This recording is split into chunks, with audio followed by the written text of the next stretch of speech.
Assalamualaikum warahmatullahi wabarakatuh.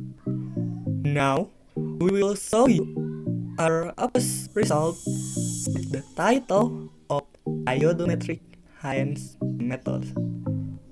My name is Ivan Kamaludin. Nabi Abin Nabila Latifah Hairunisa. Salamai berkenalan, nama Amru Sekar Hayu Ajeng Pramesti. Nami Kula Dinda Dwi Oktaviani. Nama Beta Alifah Nur Fauzia. Happy watching!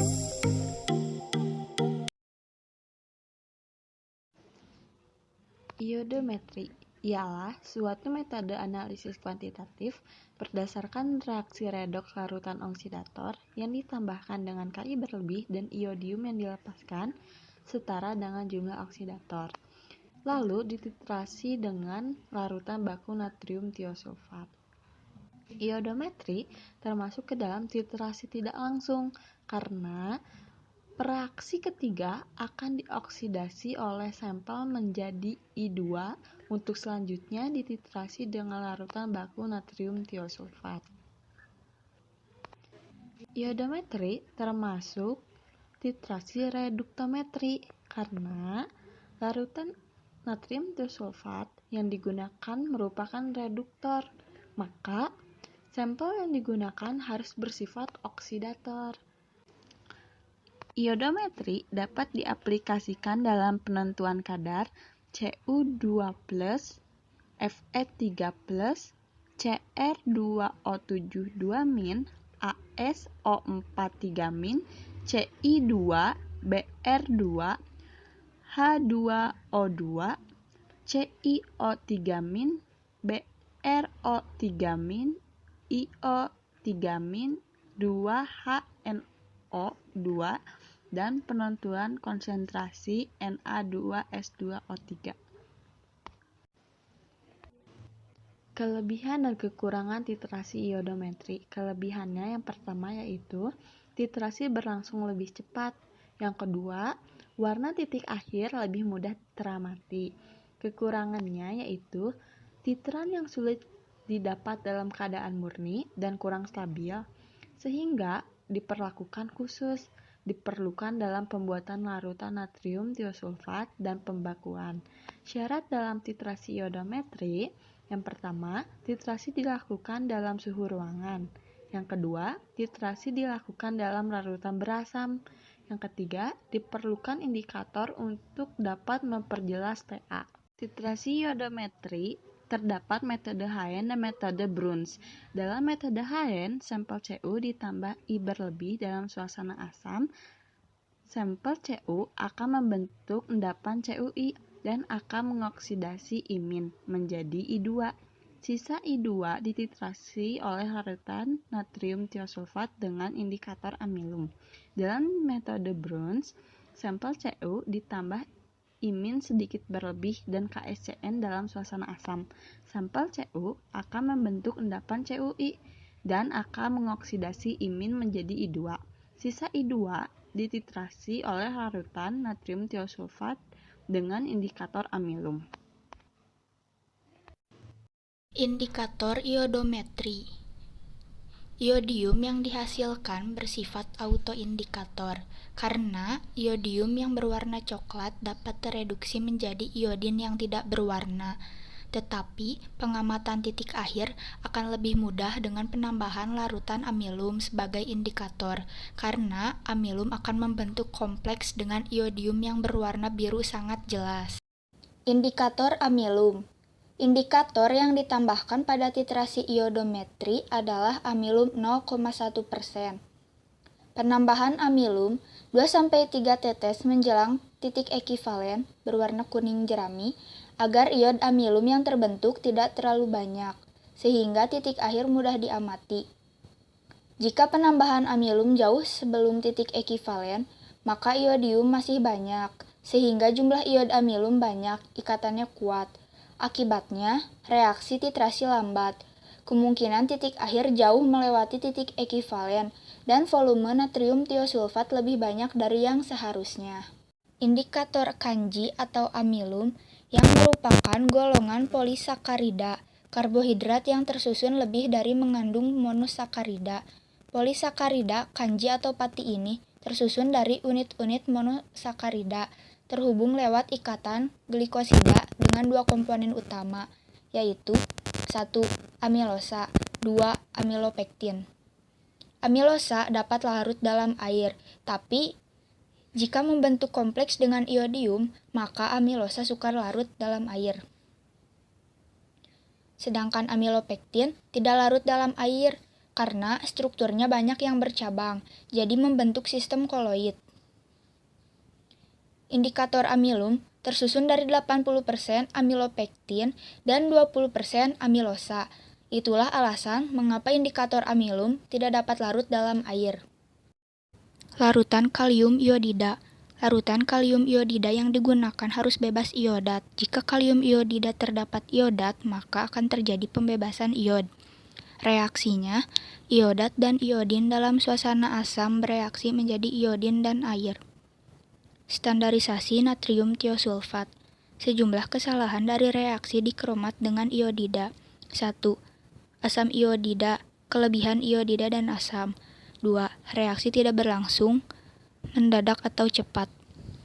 Pencegahannya bisa dengan penambahan natrium bikarbonat atau karbon dioksida padat sebagai opsi ke dalam Erlenmeyer tutup asa. Karbon dioksida ini fungsinya untuk menghilangkan oksigen yang berkaitan dengan kesalahan tersebut. Jangan khawatir karbon dioksida yang akan jadi asam karbonat dalam larutan. Mengapa? Karena jika diaduk dengan baik, reaksi antara iod dan tiosulfat berjalan cepat dalam suasana asam dibandingkan dengan terurainya oleh asam karbonat atau larutan asam itu sendiri. Penetapan kadar tembaga. Ion klorida dapat bereaksi dengan iod atau tembaga sehingga mengganggu iod yang akan mereduksi tembaga. Gunakan Erlenmeyer tutup asa sebagai pencegahan agar iodin dalam asam tidak teroksidasi oleh oksigen di udara. Buret amberglass digunakan untuk tiosulfat karena peka terhadap cahaya dan mempercepat perkembangan bakteri Bacillus thioparus. Iod membentuk kompleks dengan salah satu komponen kanji yaitu amilosa, memberi warna biru. Beberapa hal yang perlu diperhatikan dalam melakukan titrasi iodometri. 1. Titrasi dilakukan dalam suasana asam, yaitu pH 3-4. 2. Untuk tutup Erlenmeyer tutup asa setelah ditambahkan kalium iodida sebagai pencegahan. Jika tidak sebelum titrasi dimulai, akan terjadi reaksi iodin dan oksigen dalam suasana asam bereaksi menjadi iodium dan air. 3. Kehilangan banyak iod yang disebabkan oleh sifatnya sendiri. 4. Penambahan amilum sebaiknya dilakukan saat menjelang titik ekivalen. Mengapa natrium tiosulfat tidak stabil dalam asam? Karena natrium tiosulfat akan terurai menjadi S dan SO2. Menurut persamaan reaksi, Na2S2O3 akan bereaksi dengan 2H+ menjadi 2Na+ ditambah S ditambah SO2 ditambah H2O, di mana S di sini adalah sumber nutrisi bakteri Thiobacillus thioparus. Bagaimana cara mengatasinya? 1. Kita harus menghilangkan CO2 dalam Aquades yang akan digunakan untuk melarutkan natrium tiosulfat dengan cara dipanaskan sampai mendidih. Jika terdapat CO2, maka H2O akan bereaksi dengan CO2 yang menghasilkan H2CO3 atau asam karbonat, di mana asam karbonat ini akan terurai menjadi 2H+ dan CO3 2-, di mana 2H+ ini yang akan bereaksi dengan Na2S2O3. 2. Kita harus menambahkan natrium karbonat atau boraks untuk membuat larutan sedikit basa dengan pH 9-10, di mana daya kerja bakteri minimal dan senyawa ini juga dapat menstabilkan larutan dalam jangka waktu tertentu. Mengapa natrium tiosulfat peka terhadap cahaya? Karena bakteri Thiobacillus thioparus merupakan bakteri aerob, di mana cahaya sebagai sumber energinya. Jika terdapat cahaya, bakteri akan berkembang dalam larutan. Konsentrasi larutan berkurang, karena belerang dari larutan akan dimakan oleh bakteri tersebut.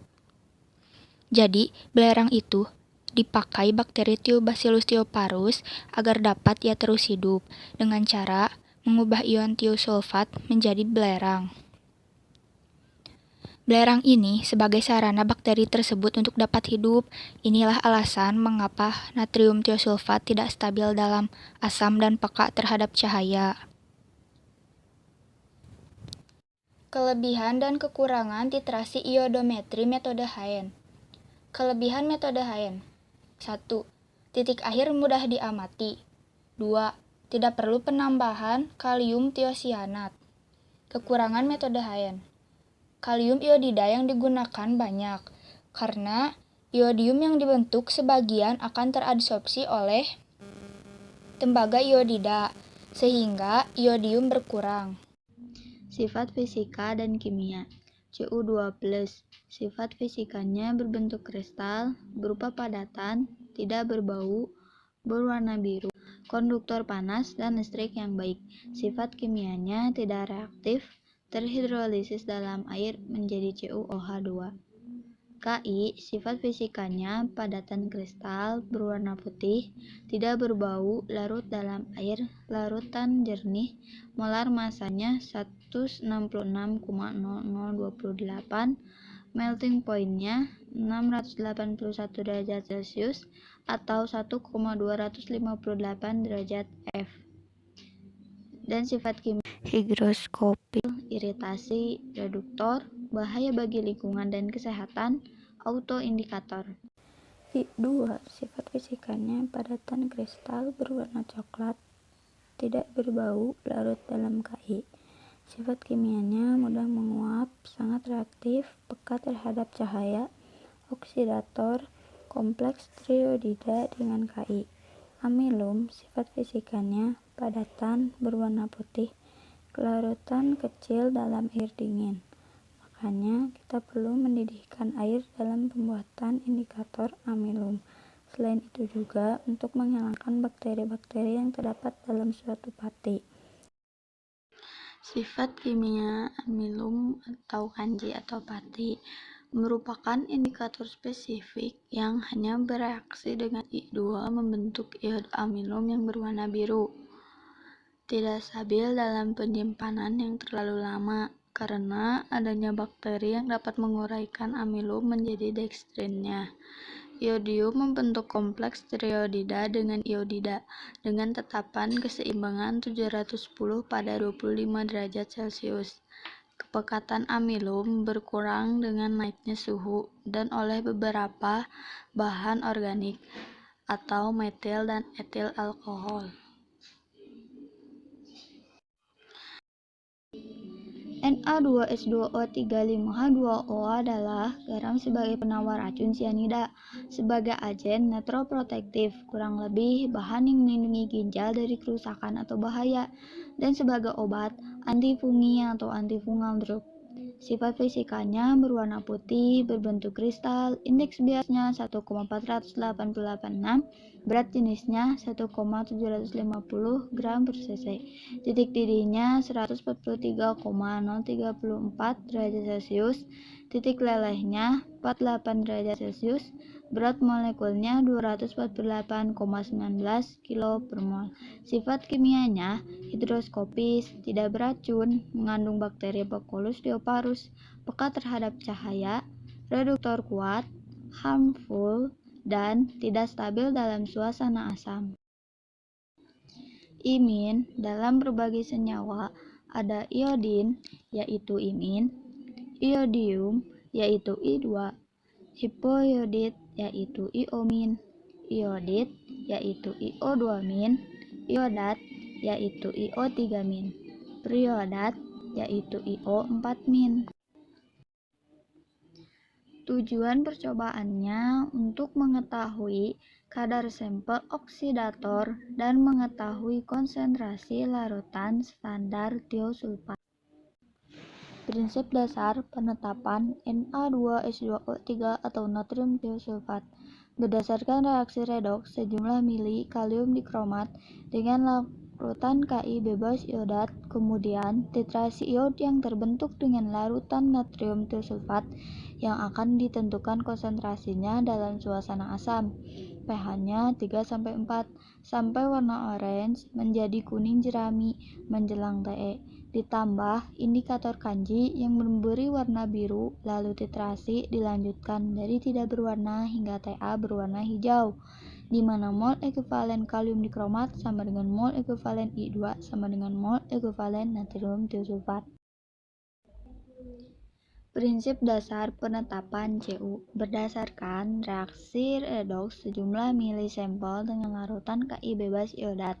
Kemudian, titrasi I2 yang terbentuk dengan larutan natrium tiosulfat standar dalam suasana asam, pH-nya 3-4 sampai warna coklat iod memudar hingga menjadi kuning jerami menjelang Te. Ditambah indikator amilum yang memberi warna biru, lalu dititrasi dilanjutkan dari tidak berwarna hingga Ta berwarna putih, di mana mol ekuivalen CuSO4 sama dengan mol ekuivalen I2 sama dengan mol ekuivalen natrium tiosulfat.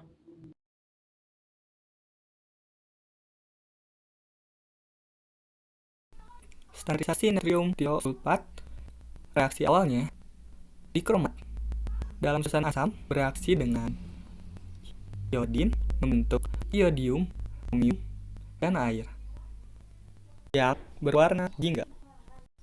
Awal titrasi, iodium mengoksidasi ion tiosulfat menjadi ion tetrationat, dan ion tiosulfat mereduksi iodium menjadi iodin. Warna coklat dari iodium memudar seiring reaksi berjalan menjadi warna kuning jerami yang menandakan titik ekuivalen,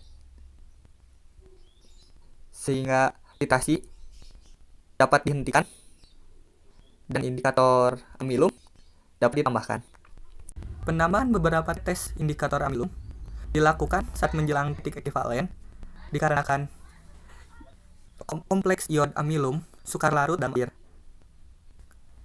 Iodium yang bereaksi dengan salah satu komponen utama amilum, yaitu amilosa, membentuk kompleks iod amilum yang berwarna biru. Untuk kemudian titrasi lanjutkan, dan warna biru kian memudar dengan perlahan-lahan penambahan ion tiosulfat dari burat hingga menjadi tidak berwarna. Titik akhir titrasi dicapai dengan munculnya kembali kromium yang bereaksi dengan ion klorida membentuk kromium triklorida yang berwarna hijau. Ion klorida ini terdapat dalam asam klorida sebagai reaksi asam di reaksi awal. Penetapan kadar tembaga 2, reaksi awalnya tembaga 2, dan iodin, reaksi membentuk tembaga 1 iodida dan iodium, di mana tembaga 2 mengoksidasi iodin menjadi iodium, dan iodin mereduksi tembaga 2 menjadi tembaga 1. Iodium yang dibebaskan di awal reaksi mengoksidasi ion tiosulfat menjadi ion tetrationat, dan ion tiosulfat mereduksi iodium menjadi ion iodin, di mana iodium yang berwarna coklat memudar. Seiring reaksi ini berjalan menjadi kuning jerami yang menandakan titik ekuivalen, di mana titrasi harus dihentikan. Kemudian penambahan 2 atau 3 tetes indikator amilum dilakukan hingga larutan menjadi warna biru gelap dan titrasi dapat dilanjutkan. Seiring titran ditambahkan ke dalam Erlenmeyer tutup basah, larutan kompleks iod amilum yang berwarna biru memudar menjadi tidak berwarna, dan titik akhir dicapai dengan munculnya kembali ion tembaga yang telah direduksi dan ion iodin yang telah terlepas dari ikatan iod amilum bereaksi membentuk tembaga 1 iodida yang berwarna putih. Reaksi kompleks iod amilum, di mana iodium teradsorpsi oleh ikatan glukosa amilosa yang rantai lurus berkesinambungan menjadi rantai spiral bentuk kompleks dan iodium tertahan oleh indikator amilum tersebut. Alat dan bahan pembuatan larutan natrium tiosulfat 0,1 normal. Alat neraca teknis gelas ukur 1000 ml, gelas ukur 100 ml, botol reagen coklat dan label, corong pendek gelas kimia 600 ml, batang pengaduk, dan kaca aloji. Bahan natrium tiosulfat, aquades bebas CO2, dan natrium bikarbonat. Alat dan bahan standarisasi natrium tiosulfat 0,1 normal. Alat neraca analitik kelabu ukur 500 ml, buret coklat 50 ml, pipet seukuran 25 ml, botol timbang, botol semprot, corong tangkai pendek, Erlenmeyer tutup asah, batang pengaduk, klem buret, statif, sendok atau spatula, tegel putih. Bahan HCl 0,1 normal, KI bebas iodat, indikator amilum, aquades, kertas isap. Alat dan bahan penentuan kadar Cu2+ metode HN.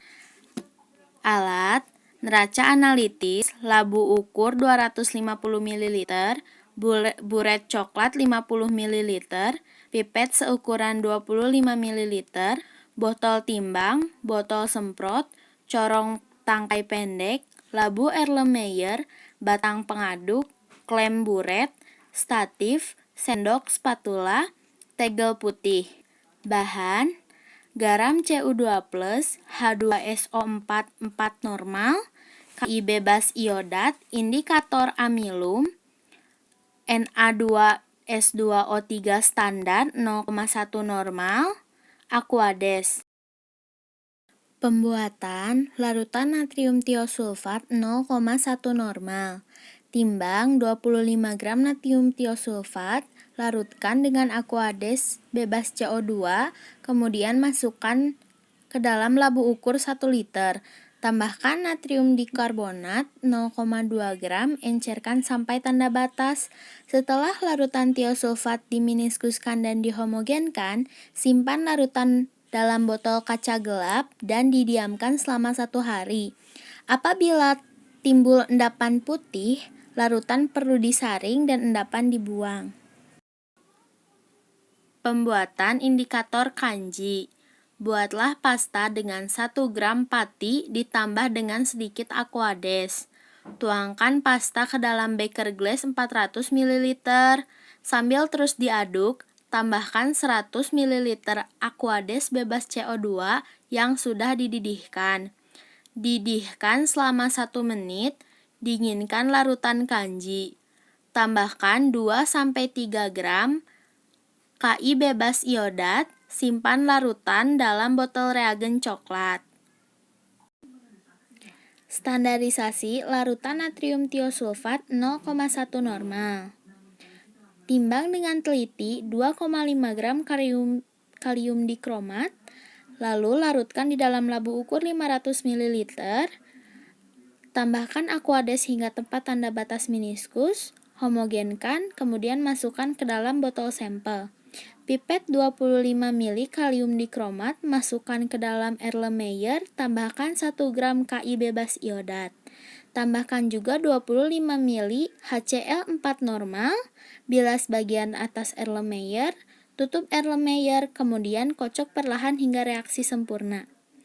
Titrasikan dengan larutan natrium tiosulfat distandarisasi hingga Te berwarna kuning jerami, kemudian tambahkan indikator amilum. Titrasi dilanjutkan hingga Ta, titik akhir, berwarna biru tepat menghilang berubah menjadi warna hijau. Penetapan kadar Cu2+ metode HN.